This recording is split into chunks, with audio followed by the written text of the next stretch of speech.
Okay, well, thank you very much, everyone, wherever you are in the world. So, good morning and good evening and afternoon. Today, we've got the very great pleasure of a second attendance. I think it's the second, but it's taught on other programs as well, by my very good colleague, Dr. Sidra Jahangir, who has been a consultant colleague of mine at Manchester University Hospital since the middle of 2022, so 4 years now. She did her training in Pakistan at the Shakut Khanum Memorial Cancer Hospital and Research Centre. She was appointed consultant in that hospital, secondary, and then went on to work in a tertiary referral hospital in Riyadh in Saudi Arabia. She's had 3 fellowship degrees in histopathology. She's very keen on teaching. She covers a wide area of expertise, so gastroenterology, gynepathology, non-gyne cytology. And today, she's going to be talking to us about what's new in inflammatory bowel-related dysplasia. So without further ado, over to yourself, Sidra. Thank you very much. And thank you so much, Richard, for your kind introduction. Good afternoon, everyone, and thank you so much for joining this session. Although I cannot see the audience, but I believe it's a great cohort there. All histopathology trainee or practicing pathologist sitting there and attending this educational activity. Thanks to Diagnexia and all this technology, so that we are delivering this educational activity across the border now.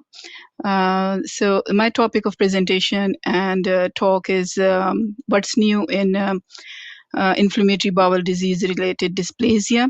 I will briefly touch upon the few basic information related to IBD, and then we'll gradually move on to our main topic, which is dysplasia. So these are the reference article which I have used, and I have extracted data from these articles. So you can see starting from 2003, I'll be covering some information from these articles up till 2021. I can say that these are the major breakthrough articles in this particular topic. So I believe there are some beginners and the early stage trainee doctors also attending this talk. So just for the benefit of those early trainees, just briefly going through the morphological features of IBD. So IBD is an inflammatory bowel disease umbrella term used to cover 2 entities, ulcerative colitis and Crohn's disease. So some salient and important major morphological features which we are expected to see in ulcerative colitis are like it's a diffuse and a continuous disease process, and which usually involve left-sided colon and distal part rectum is most commonly involved with this disease. As the name is self-explanatory, it's an inflammatory bowel disease, or also called as idiopathic inflammatory bowel disease. It's a chronic process with unknown cause and etiology. So in ulcerative colitis, we usually don't see so much like a fissuring phenomena. There are no transmural aggregate expected to see on the slide. Ileal involvement is very rare, and you can see it only in backwash sort of cases. And granulomas is also not a characteristic feature for ulcerative colitis. While in the Crohn's disease is a segmental disease, and there are like kind of skip lesions involved in it, starting from the oral cavity up to the anal canal. Any part of the GI tract can be involved. The luminal tract can be involved with the Crohn's disease. Rectum is not an exemption. You can have a variable involvement of rectum. There is a variation in the disease severity and activity also in Crohn's disease, like maybe one of the lesion is very active while other is in quiescent phase. and less active. So fissuring, sinus formation, fistula formation, transmural lymphoid aggregate, these are some very common features which we usually see in Crohn's disease. Ileal involvement is common, upper GI involvement is common, and non-caseating sort of granulomas is a very characteristic feature, but it's not a compulsory feature to label any case with Crohn's disease. So you have to account overall all the morphological features to label it, either it is ulcerative colitis or Crohn's disease. So just starting with the morphology, this is how a normal colon looks like, a very organized crypt architecture. I used to give an example of like a test tube nicely placed in a test tube rack. This is how a normal colon looks like. A few inflammatory cells in lamina propria here and there, an adequate number of goblet cells. So these microphotographs shows a morphological spectrum of a very characteristic ulcerative colitis and Crohn's disease case. So this picture on my right side is ulcerative colitis. Ulcerative colitis is a mucosal disease, and inflammation is generally limited to mucosa, while Crohn's disease is a transmural inflammatory infiltrate involving from surface epithelium till serosa, and there are like variability in the extent of inflammation, sometimes more marked in lamina propria or muscular layer, or less marked in subserosa. So you can identify granulomas. Sorry, it's a high power image, but there are granulomas present in subserosal fat. You can identify ulceration on the surface. Basal plasmacytosis is a very characteristic morphological feature. Crypt architectural distortion, some branching, neutrophilic infiltration. These are all features of an active ulcerative colitis or Crohn's disease. So this is a high power image just to give you an overview how a non-caseating granuloma looks like. These are very nice examples of non-caseating type granuloma sitting in lamina propria. And you can see that there is a large crypt abscess here, and the variability of inflammation is even in this single high power view is different. There is more inflammatory infiltrate here as compared to this focus. So this is also a feature of Crohn's disease. So moving on to the dysplasia now, I think it's a proper concept was established in 1983 when the Riddle classification was proposed, and the concept of low and high grade dysplasia was established in patients of IBD. And there was a proper follow-up, and the purpose of taking biopsy is just to see the activity of disease as well as to exclude or include dysplasia, either it is present or no. I think after this Riddle grading system, the breakthrough and very revolutionary update appeared in 2003, and the major article was published by Orczy in the Modern Pathology, Journal of Modern Pathology, and in that paper, it's a meta-analysis with a good number of cases they mentioned, and in this particular article, they emphasize that the severity of disease and the duration of disease is the main key factor which increases the risk of developing dysplasia or cancer subsequently. So it's not that ulcerative colitis have a more risk or a Crohn's disease, it's the duration of the disease overall and the severity of disease which is the main contributory factor in development of dysplasia. In the same article, they also proposed that the IBD dysplasia can be subdivided into flat or elevated lesion, because I think at that time this flat or elevated lesions they have seen in the colectomy specimen which they have resected for a biopsy proven dysplasia, and they found that there are many flat lesions are present in the whole colon where the inflammation is already established. So the terminology of dysplasia associated lesion or mass, DALM, was proposed at that time in this article. And again, the low grade and high grade was remain as such, and everyone needs to include or exclude this sort of dysplasia in a biopsy or resection specimen in IBD cases. They further classified Dallam-related lesions into adenoma-like and non-adenoma-like, although they have a good number of cases related to adenoma-like Dallam, but I think very minimal data was present at that time, or number of cases were very few to identify what sort of non-adenoma-like Dallam lesions are there. But there was a sense and there was a feeling that there are few cases which are which don't show a conventional dysplasia. They are slightly different, but the data is not enough to give a confident comment at that time.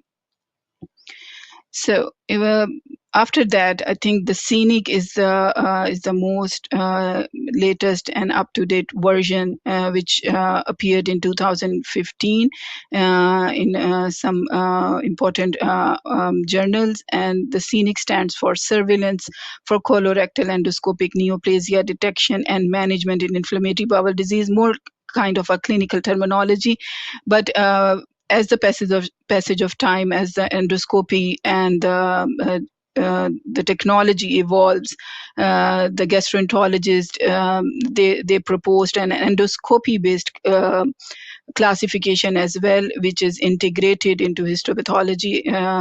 And in 2015, this Scenic classification surfaced, and they proposed in this article that endoscopically visible or invisible lesion also have an importance in surveillance and in follow-up of these IBD cases. So endoscopy-related lesions concept was first time proposed in 2015. So the classification for conventional dysplasia, which I think we are still reporting, and it's applicable to our day-to-day practice, it's like broadly classified into three categories.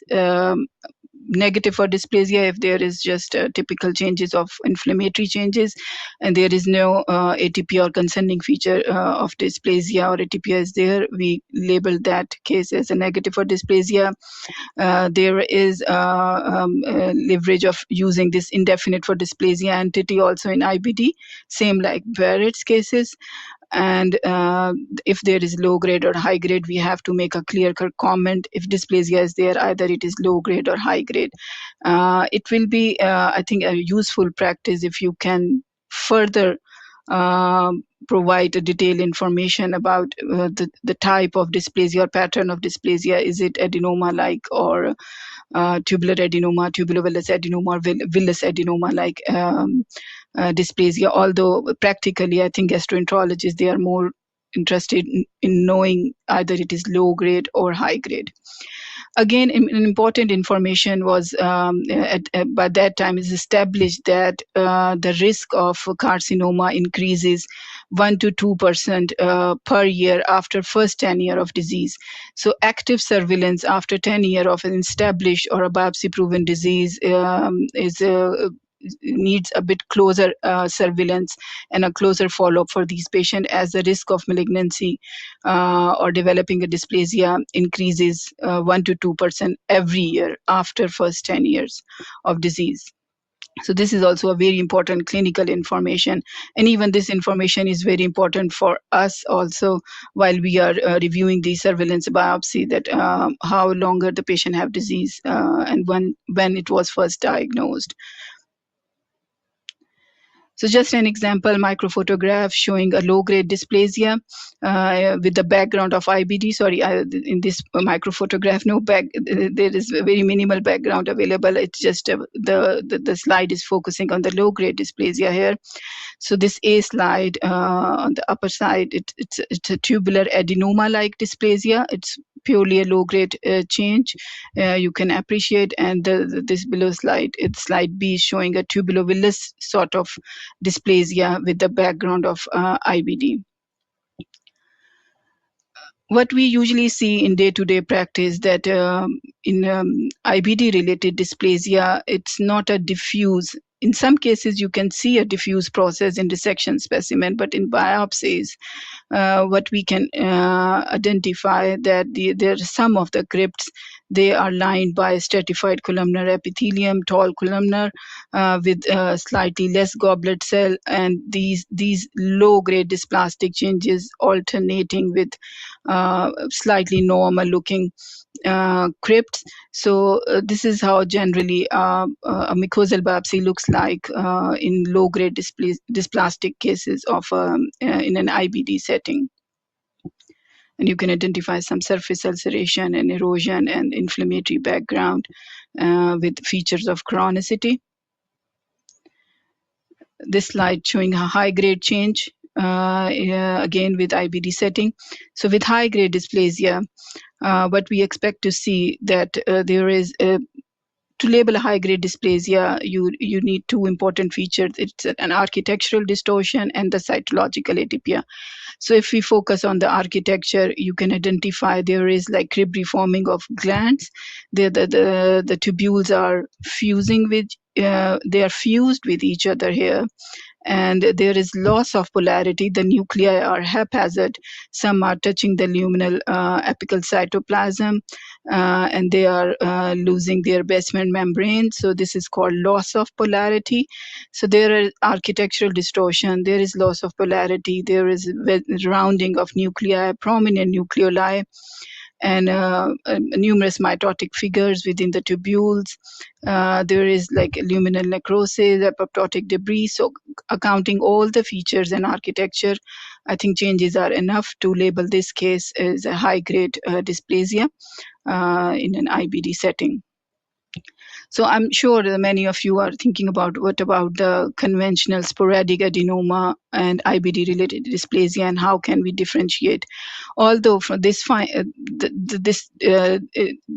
separation of sporadic adenoma with IBD-related dysplasia is not that much important from clinical point of view, but there are certain clinical parameters, certain morphological parameters and genetic factors which can help us in determining and separating these two entities from each other. So generally, a patient with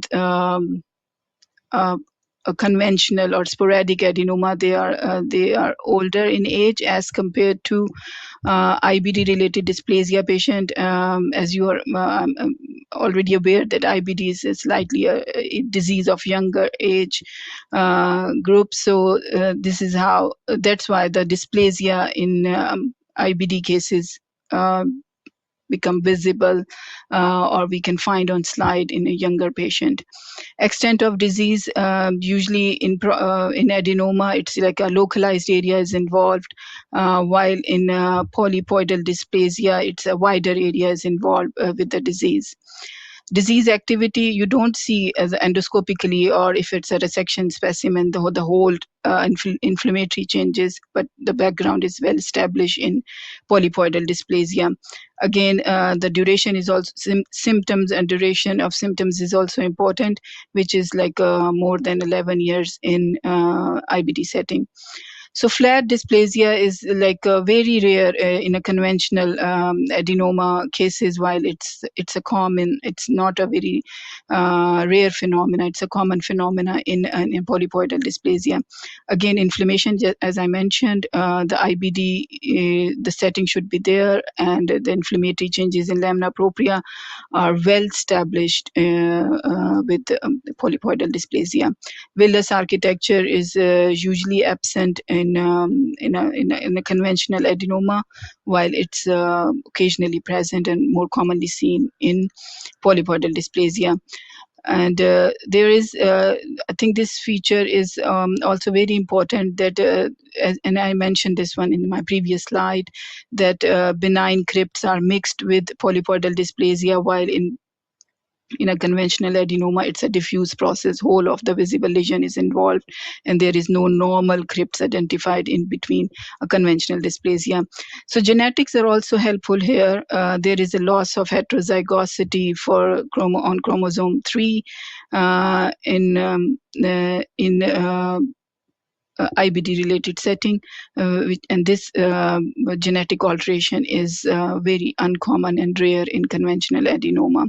So these are some of the findings which are helpful for us to we can slightly tilt our preferences, but from practical point of view, you don't need to go into these detail in every case, but the identification of low grade, high grade, and the pattern of dysplasia, adenomatous, non-adenomatous is more important. So the surveillance can be done on that basis. So immunohistochemistry is a part and parcel of our daily work, and very helpful in these setting also. So in IBD-related polypoidal dysplasia, P53 mutation is slightly more common as compared to conventional adenomatous lesion, in which beta-catenin is the main culprit and the genetic factors sitting behind in the development of dysplasia, high grade or malignancy. So if the dysplastic focus shows P53 positivity, positivity means a mutant expression, I must say, is more helpful and supportive with all other features. You cannot rely on immunohistochemistry in isolation, but considering the morphological and clinical findings and the demographics and all the disease extent, the P53 and beta-catenin is a helpful tool and a helpful ancillary studies, and we can use this one in our for further confirmation of our morphological finding. So based on this scenic classification, previous practice was that whenever they found a high grade or low grade dysplasia, generally the traditional practice was to go for a limited colectomy or a wider colectomy depending upon the extent of disease. But with evolution of this endoscopic findings and the technology, with technology evolvement, there are further classification and the management differences evolve. So for the flat lesions, if it's a low grade, surveillance is enough. Very rarely colectomy depending upon the other causes. But for the flat low grade, sometimes they don't go for any even local resection. The follow-up and the disease treatment is the primary focus. So non-surgical management can be opted for this flat lesion. If the flat lesion show high grade dysplasia, then colectomy is an ideal treatment. For the Dallam lesion, which are like visible lesion, for low grade, you can go a conservative treatment with polypectomy. And if it's a high grade and there is an established mass, which can be confirmed by using various radiological modalities, colectomy is definitely the way to manage the case and an ideal treatment to go forward. So coming to the management of dysplasia, as per this new scenic guidelines, any visible and polypoidal dysplasia can be managed conservatively, either with the localized mucosal resection or using a polypectomy. And even sometimes high-grade dysplasia, if patient is young, radiology is not concerning, sometimes a local resection, even for high-grade dysplasia, is a treatment of choice after having a proper MDT discussion with surgeons and gastroenterologists and evaluating all the risk factors. Colectomy is often required for the flat and invisible because you don't know how far the disease is already established within the colon, because it's an invisible or a flat lesion. If the flat lesion or invisible lesion show high-grade dysplasia on biopsy, then colectomy is the preferred way of management. So coming back to the genetic now, the genetics is evolving. I think with the passage of every day, we are coming across with the new molecular and targeted therapies, and these are very helpful tools in our diagnosis and patient management. So this picture is showing a DNA histogram.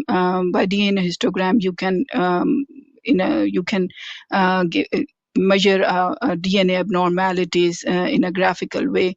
So this is an example of a low-grade dysplasia, a conventional tubular adenoma-like dysplasia, and this is again conventional tubulovillus type adenoma with IBD setting. This green spike shows a normal chromosomal content in this tissue, and this green also showing a normal chromosomal content, but this red one is an abnormal chromosome with loss of heterozygosity. Aneuploidy means loss of heterozygosity are present. So loss of heterozygosity, which is called like LOH, is a kind of a second hit phenomena. And if the cells have this molecular alteration, development of a high-grade dysplasia and subsequent malignancy is very high. So the presence of this LOH on a chromosome 6, which is characteristic for IBD patient, give us a good idea how closely the patient needs to be need a follow-up or surveillance biopsy, or how much high risk is there to manage it conservatively, or either go for aggressive resection. So for the conventional, this is the risk. The red spike you can see slightly more in tubulovillus as compared to the tubular counterpart. So non-conventional dysplasia in IBD setting, by 2015 publication, we came to know that several type of non-conventional dysplasia is also there, which was like by 2003, we have a very few examples of cases, but by 2015, there are a good number of cases documented, and the data was available that there are some other patterns of dysplasia also there, and which can arise in an IBD setting, and they have a higher potential of developing malignancy. So they defined some morphological criteria, and they have correlated these non-conventional dysplasia with subsequent development of colorectal carcinoma cases. But the detailed information even at that time was slightly lacking. It's not that much up to date, and not in-depth knowledge was still lacking at that time. But there was a clear-cut concept that there are patterns, and there are cases and morphological changes which are non-conventional, and they show some different changes. So these were the 6 non-conventional type dysplasia described. A major paper came up in 2015. So these 6 types comprising of, the first one is the hypermucinous type dysplasia. The second is goblet cell deficient dysplasia. Third type of pattern was described as a terminal epithelial differentiation, TED, also known as crypt cell dysplasia, TSA-like dysplasia, sessile serrated lesion, SSL-like dysplasia, and serrated lesion not otherwise specified. So these 6 patterns were identified and documented first time in 2015 in one of the major articles. And there are examples present for each entity, but still with a limited number of cases. So they have also studied, along with the morphological variability, that the genetic makeup is also slightly different in these non-conventional dysplasia. So as compared to the conventional one, P53, still appears to be a major role in development of carcinoma in hypermucinous type of dysplasia and terminal epithelial differentiation type of dysplasia. So P53 still play a role, as I mentioned, similar to the conventional, and beta-catenin is more common in either a non-IBD setting or serrated pathway related dysplasias. So this information was also very helpful for the clinicians and for the pathologists as well. And non-conventional dysplasia in IBD is more frequently associated with advanced neoplasias and with aneuploidy similar to conventional dysplasia. So what they have found, most of these non-conventional dysplasias were picked up and detected in a resection specimen, which is like done for high grade dysplasia or an established malignancy. But when they did a wider sampling adjacent to an already invasive tumor or high grade dysplasia, when they did a wider sampling, they have started identifying these different patterns, and then they did molecular studies on that, and this is how the pattern was identified. And later on the endoscopic biopsy as well, there were more and more cases. People started seeing these sort of pattern, and they started documentation of these cases as a case reports and then the proper articles. So this is how the first non-conventional dysplasia, which I mentioned, is a hypermucinous type dysplasia, and this is how generally it looks like. So when I read the first time this article, honestly, I was thinking, oh, did I missed a few cases of like this? And I called it maybe something minimal ATP or something like that. But now this is an established hypermucinous type dysplasia, in which you can see here the architectural distortion, inflammatory changes, and then sudden change with filiform change, villus architecture, and lined by mucin-rich epithelium with basally located nuclei. Atypia you can identify on the deeper part of the crypts, but on the surface, as you move on to the surface, atypia is very minimal or almost negligible. So hypermucinous is defined as if more than the 50% of that focus of the tissue shows this change. This lesion is called as hypermucinous dysplasia, and it can have a tubulovillous or a villous pattern, and atypia less marked on the surface. So they did the same histogram and the genetic studies on this hypermucinous type dysplasia, and what they have found that the LOH and the loss of heterozygosity is the genetic alteration is even more prominent in these sort of dysplasia as compared to the conventional one. So that's why the emphasis here is that we shouldn't be ignoring these sort of changes if you are dealing with either the biopsy in surveillance cases or a resection specimen. That's why I think from the macroscopic or grossing point of view also, whenever we have a limited colectomy or a wider colectomy specimen, it is always emphasized and mentioned in all the guidelines and data set that there should be an adequate sampling done on even the normal looking colon or inflammatory looking colon. And the margin assessment is equally important, because identifying this dysplasia might add further value how this patient should be followed up, because there is some residual colon or the gut is still there. It's a limited excision specimen, so the follow-up of patient can be decided accordingly, and this information will be helpful for the surgeon, physician, and the gastroenterologist.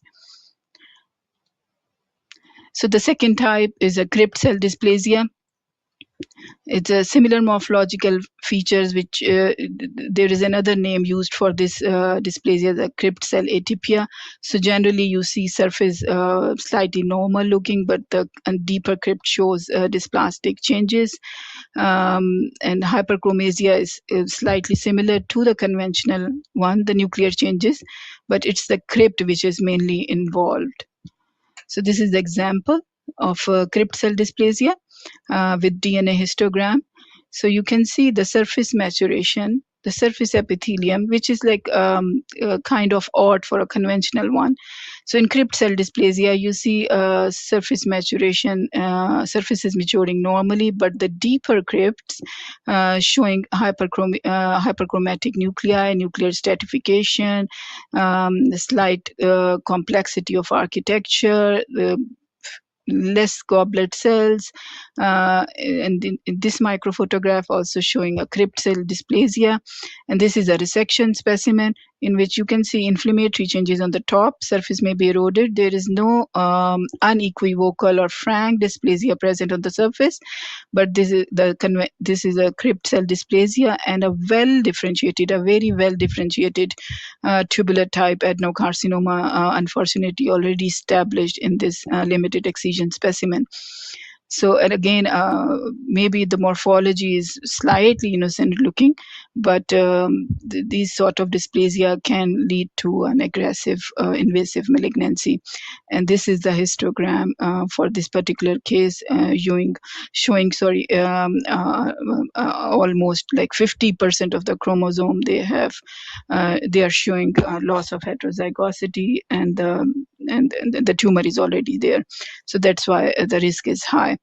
This histogram is particularly for this case. Third type is a goblet cell deficient dysplasia, and this goblet cell deficient dysplasia can be seen in pure form or sometime associated with Paneth cell differentiation. So Paneth cell differentiation is Paneth cell is already like prominent in IBD setting, but to call it dysplasia, you have to have nuclear changes, architectural complexity, and at least 2 continuous crypts showing significantly increased number of Paneth cells.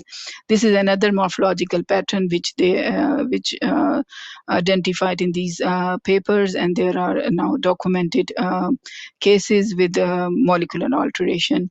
Goblet cell deficient, as the name is self-explanatory, very few goblet cells were identified in these cases, and on almost like none of the goblet cells should be there by definition. So it's a pure goblet cell deficient dysplasia. So microphotograph again, so you can identify nuclear atypia similar to low-grade dysplasia, and then there are crypts showing increased Paneth cells. Again, here another picture, numerous Paneth cells with low-grade dysplastic changes, and there are loads of plasma cells and inflammatory changes in lamina propria. So these two represent Paneth cell differentiating type dysplasia, and these two C and D microphotographs you can appreciate a goblet cell deficient. So hardly any goblet cell is present there. Diffuse low-grade dysplastic changes, architectural complexity. So this is a type of goblet cell deficient dysplasia. And if we see the LOH, loss of heterozygosity, and the DNA profile for this tissue, very minimal abnormality detected in these sort of dysplastic cases. So less aggressive as compared to the previous one. TSA-like and SSL-like lesion, self-explanatory morphology is similar to TSA-like adenoma or SSL-like adenoma, but definitely the background is IBD, and you have the similar morphological changes. In TSA, it's like elongated nuclei, eosinophilic cytoplasm, characteristic feature. For SSL-like, it's like horizontal dilatation of the crypts with L-shape and inverted T-shape like type glands. So this is the example of TSA-like traditional eosinophilic cytoplasm, villiform surface, tall nuclei, and the C and D representing SSL-like changes. So you have horizontal, basally dilated crypts, and here also you can appreciate SSL-like change here. So this is low-grade dysplasia, SSL-like change, and this particular section, the mucinous carcinoma is already established. So again, a resection specimen, malignant tumor, and in IBD patient, and the adjacent mucosa, the the normal looking, kind of normal looking mucosa just adjacent to an invasive tumor showing a non-conventional type of dysplasia. And they have applied this molecular profile on this tissue section. And this is how they are assessing the risk of developing cancer in these cases. So there is NOS when the morphology is not typical for TSA or SSL, but it's a serrated lesion. You can see serrations. It's this is the last most and the sixth most less common entity, serrated lesion, NOS type of dysplasia. This is an example. Again, a malignant invasive tumor here, and the surface showing SSL dysplasia. Invasive tumor here with SSL-like changes, NOS, serrated lesion, NOS type changes on the surface. And for this these particular entity, I think almost no molecular alteration was identified. So genetically less susceptible to develop subsequent malignancy or a recurrent malignancy.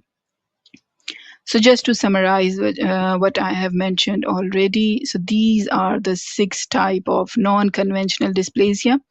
There are many articles and many publications already surfaced after 2015, and I think every year there is like a growing interest, and the people are doing more research on this area now.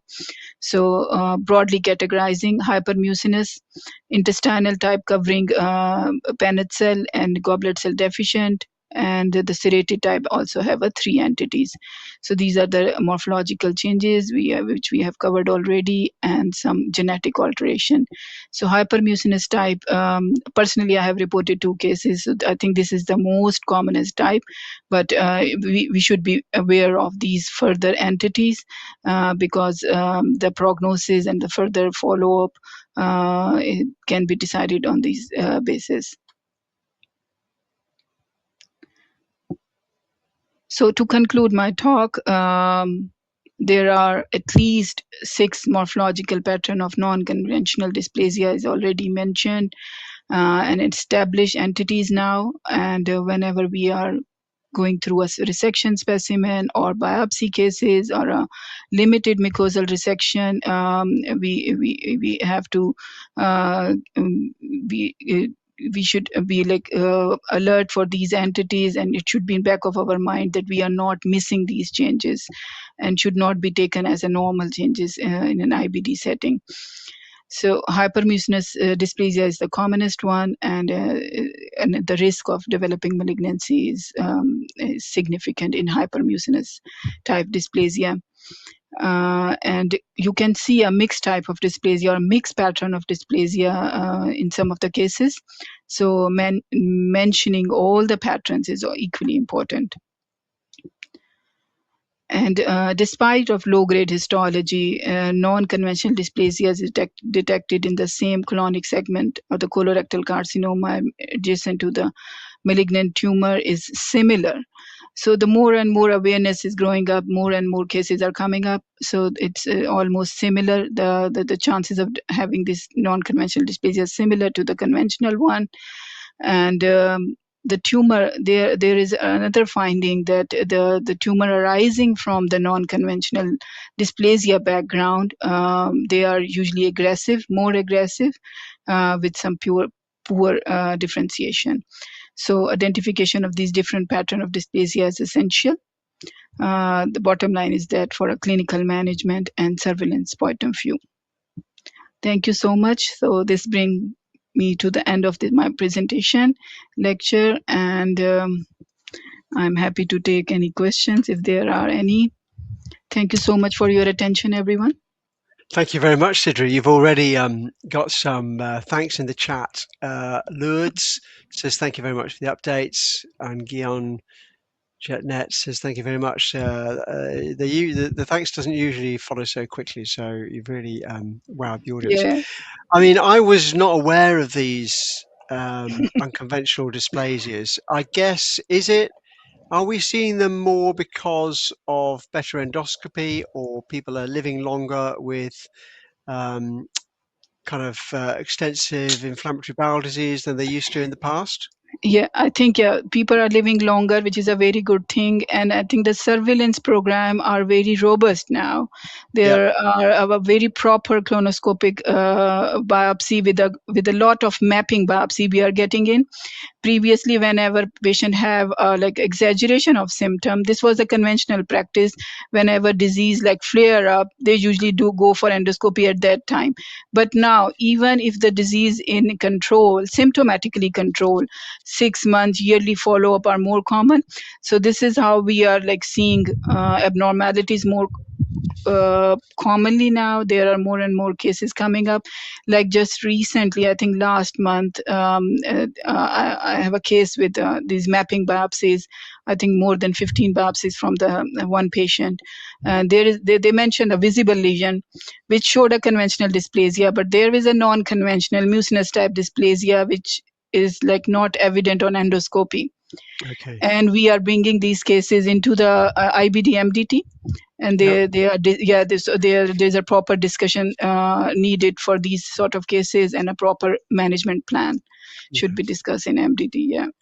So, I mean, obviously, the endoscopy, from what I've seen from other lectures, and I think one we had a couple of weeks ago, um, the endoscopic detection of conventional dysplasia is becoming greater and greater, and they can even say what type of adenoma it is, a flat adenoma, Yes. and so on.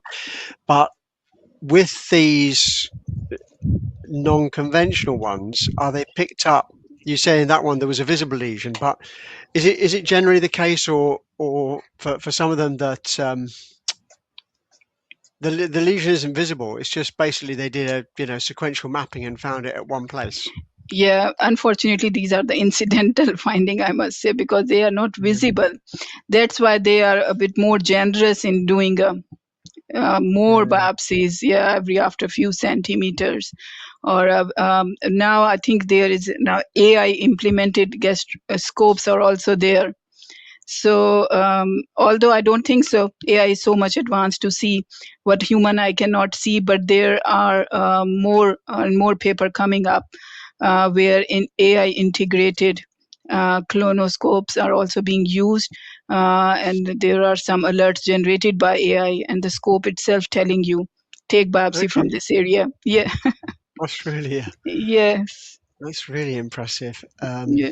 So, do you think that this surveillance program is going to reduce the incidence of cancers in people with long-term inflammatory bowel disease? Yeah, definitely. Because, it's not the detection or taking biopsy. These endoscopes now able to manage a mucosal resection, limited mucosal resection. So patient can have a better quality of life. And Yeah. the survival is prolonged definitely before like disease get advanced. They usually resect it. So early the resection is the more chances of curable disease we have. So it's a good thing. Yeah. And, yeah. So, Guion asks, how do you report colonic biopsies with non-conventional dysplasias when they are found with conventional dysplasias? Yeah, so if the both changes are like present in the one biopsy, we do mention that there is a two morphological pattern or whatever, like three patterns identified, and you specifically mention the pattern of dysplasia, like it's a hypermucinous type or a conventional, and you have to make a clear comment that there is no high grade present in either of the pattern. So that is more important information. If they are in the separate biopsy, I used to report each biopsy separately. Okay. Like if an ascending colon biopsy shows conventional, and then descending showing a hypermucinous, I think this information, a separate information, is very crucial, and you have to report each component separately and excluding any high grade present in any of that uh, type. And just trying to think of another question. Are there any other questions from the audience before I go on with other questions, please? And I think that your point's well made, that some of these I mean, some of these, I'm not a gastrointestinal pathologist, obviously, but some of those look fair. I think I'd recognise there was an abnormality there. I wouldn't really know what it was, but Yeah, some of them, yeah, I don't think I think yeah, some of yeah, yeah. those, the Panda cell and the goblet ones, I'd probably just miss it. Yeah, very very benignish looking, I must say. Yeah, yeah. So that's why I thought, yeah, let's discuss it, because when the first time I read the article and the changes, and I attended a conference where the article was presented, I was literally astonished. Right. So Yeah. yeah, yeah. And then after knowing, yeah, unless we don't know, knowing is like seeing. So if we know about the entities, then we start Yeah. seeing Yeah. them, Yeah. and then in our own department we have reported two cases. Okay. Yeah, In what period of time? two cases in 1 year. Okay. Okay. Yeah, Right. yeah, Yeah. And that was for the mucinous one. yeah. The mucinous one, and the patient Yeah. is on active surveillance at the moment. Yes. Okay. So Miguel says, do you suggest to use both P53 and beta-catenin when you have doubt about a non-conventional dysplasia, or is it okay with just P53? I think it's okay to just use P53, Okay. because yeah, P53 is a very helpful ancillary tool. It will help you in identifying a non-conventional with with the with the sporadic conventional dysplasia.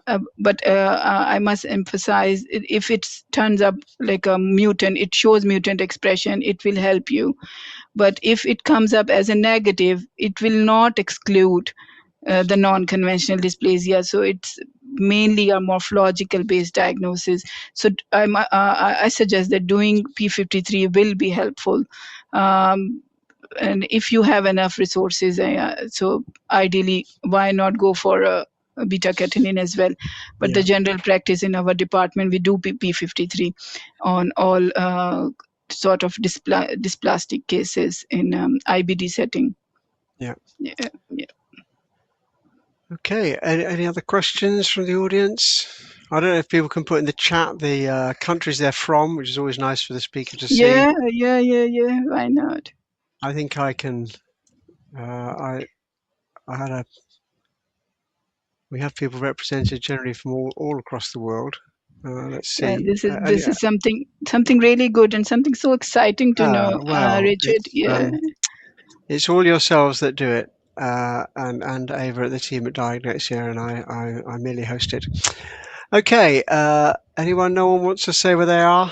We're going to go incommunicado this year. Okay, Kenya. Thank you, Mathua. Anyone else? UK is always nicely represented as well. We want to serve all territories. Anyone else?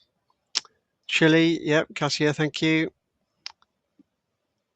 So we've got UK, Kenya, Chile, Miguel in Chile. Miguel, thank you. A frequent attender, regular attender. Thank you very much.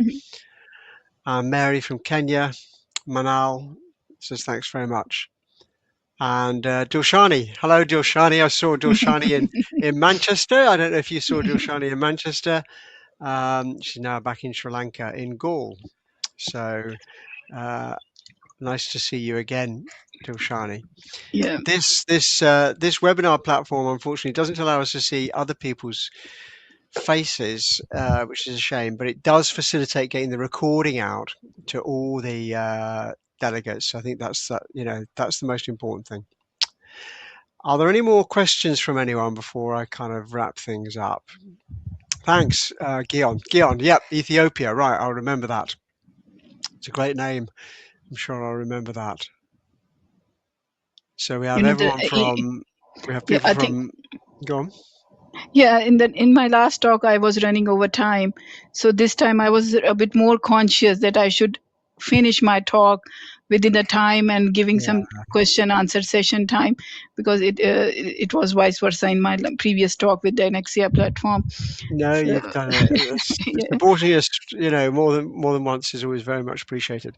yeah, So, thank you very much, Sidra, for your excellent yeah, contribution. We may ask you back next year, but I already have the program largely in place till next April, actually. Okay, that's good. So nearly a year ahead.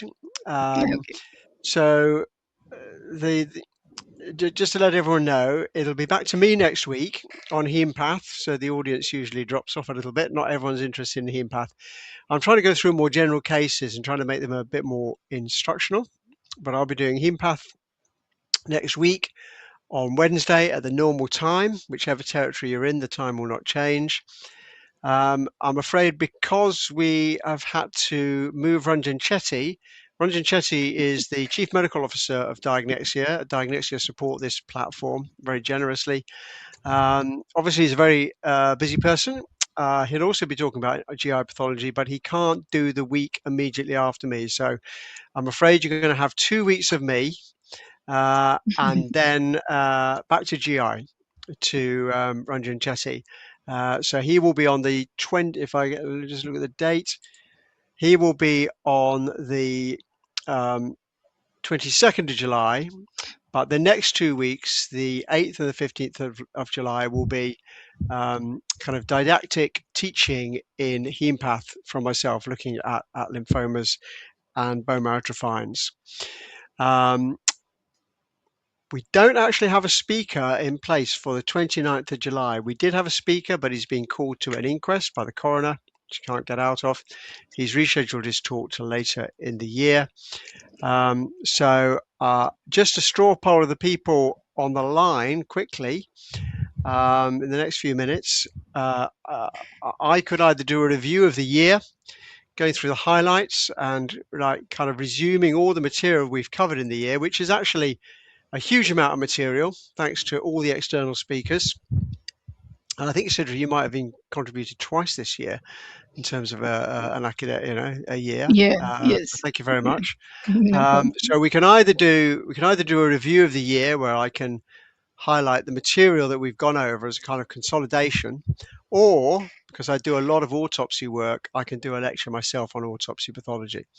So just the people on the line, if people would like to, as you're on the line, you get some say so. What would people prefer? A review of the year or post-mortem histology? Not post-mortem histology, post-mortem pathology.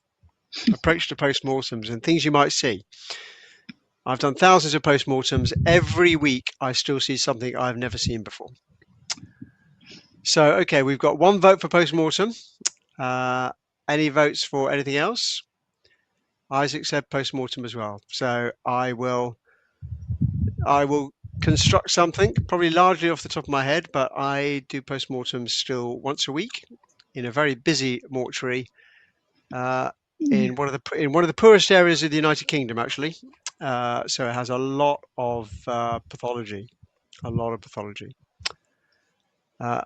It looks like any more votes for anything else? Like in an auction, it's going, gone. Right, it will be post-mortem pathology. Okay. Thank you very much. Thank you very much again, Sidra. Thank you very much, Ava, Thank you. for stepping in. Of course, you've held the helm, for quite a long time, and now you continue to do so.